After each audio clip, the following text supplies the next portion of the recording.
cup of tea is supposed to perk you up ahead of a long flight, but it's suspected of landing Alexey Navalny, a fierce critic of Russian President Vladimir Putin, in a coma in a Siberian hospital.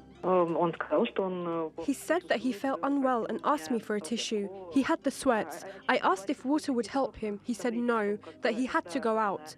After that, he went to the bathroom and lost consciousness.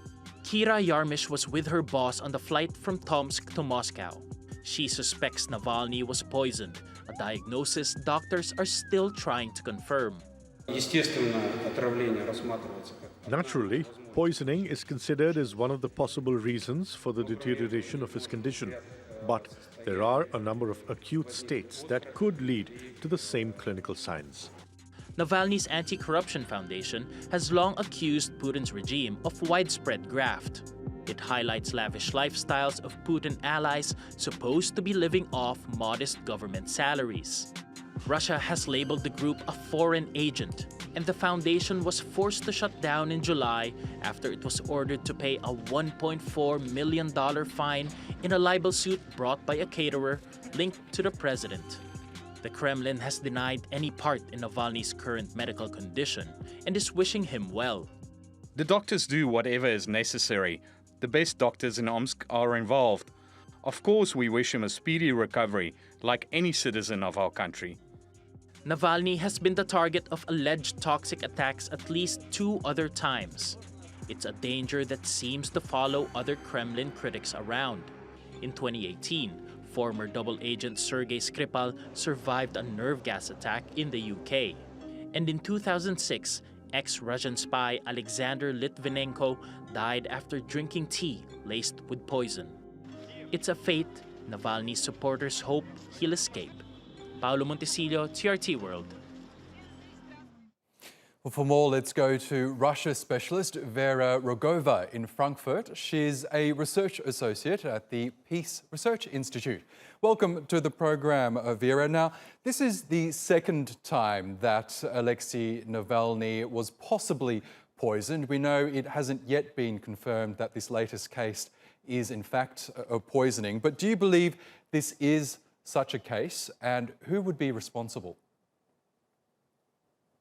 Good evening. Yes, the problem with the situation is that we don't know for sure, and probably we will never know, because operations like this, like if it was poisoning by state authorities, there will be no definite proof about it. But I think it shows also that this is exactly this ambiguity and this atmosphere that the authoritarian regime in Russia creates. But I also think we shouldn't overstate the agency or the control that the center, like Putin personally, has. I would be very surprised if there was like a direct order from Putin to do such an operation. But what could definitely be the case that some regional actors, for example, or also actors in the security services took initiative and decided to deal with the problem once and for all. We have seen these cases before, and maybe there will be also people convicted for this, but definitely like minor actors, not like never the authorities in Moscow or Putin himself, obviously. Now, many would know Alexey Navalny as an outspoken critic of the President Vladimir Putin, but he's also had repeated success in fighting corruption and exposing corruption among high-ranking government officials, as well as state-controlled companies. Can you tell us more about Navalny's anti-corruption activities? You know, the interesting thing about like corruption and this whole anti-corruption agenda in Russia is that if you would listen to the authorities, this is also #1 problem for them. And there are so many government programs in place to fight corruption.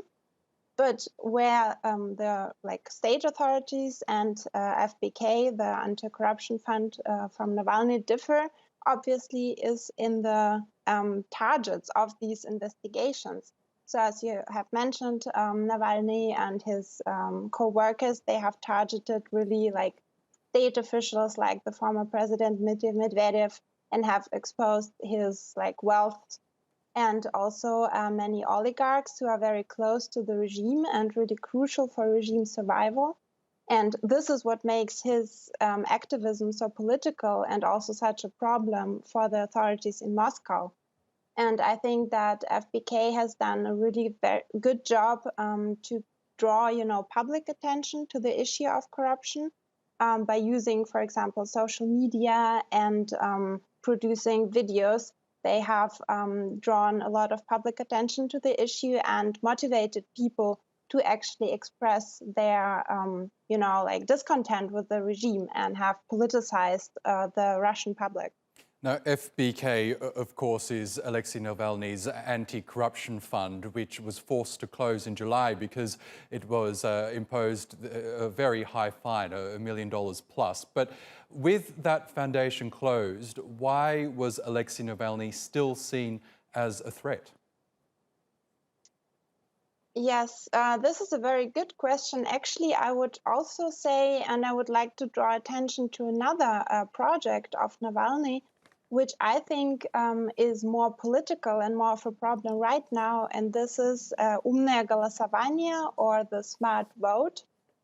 So this is a project developed by Navalny and his team, which says, and which wants to motivate public to vote for any candidate who has like a prospect maybe to win, besides the candidate of United Russia, which is the Kremlin or pro-Kremlin party. And it has been initially developed in 2018 for the regional elections, but now with the Duma elections coming up soon, they want to do it like again and to, motivate people to vote against United Russia and against Putin, so to say. And I think this is more of a problem for the regime right now because the Russian regime is under pressure right now. We have seen the coronavirus, of course, the whole economic fallout of the situation. We have seen protests in the Russian Far East, and now we have the situation in Belarus, where there are huge public protests. So this could also spill over to Russia. Okay, Vera Rogova from the Peace Research Institute in Frankfurt, thank you again for joining us on the program.